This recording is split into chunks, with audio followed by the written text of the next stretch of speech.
Here, justice is the highest order, and therefore revenge is understandable, but forgiveness looks like failure. Meekness looks like weakness. Selflessness is unheard of. And you get it now, you get it for yourself. That's the way it works now. So what don't we get? We don't get grace.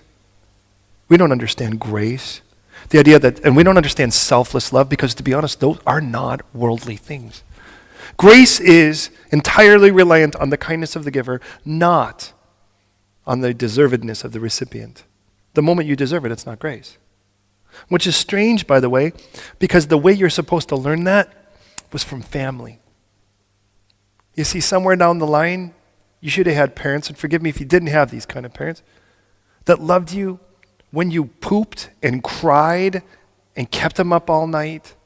You gave them nothing but poop and cry. Think about it. What did you do to earn their love, their care? That's supposed to be grace. That's supposed to be a love that transcends you earning it. But we've trained our parents not to grow up, so why in the world should we think the kids should either? And if you haven't had that kind of family, I'm really, really sorry, but let me welcome you to a Heavenly Father who really wants to demonstrate that, right? The idea of that there's something weird and transcends, calls us to want to fall in love with somebody, but we do it for very selfish reasons, to make us feel important, to feel satisfied, because there's a hole in our heart that God's supposed to fill, that somehow if we meet the right person, they could constantly validate us and make us feel important and wanted. But if we're going to be honest, we entered into it trying to make a deal with someone to figure out what we have to do to get that.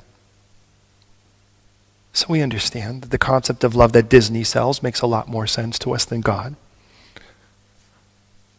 And then we come in here and we start talking about the love of God, and people don't get that. They start asking, well, what do I have to pay for this? And we start talking about grace, and people don't get that.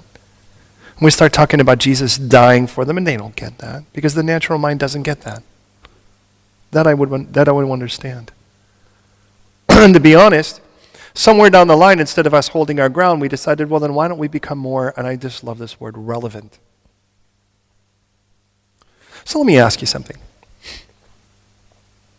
If somebody were drowning in the water, and you're watching them drown, well, we can all be honest, it's really mean to tell them to do something like swim harder.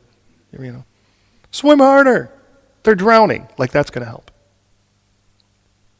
But you look at them and you think, you know what I really need to be right now?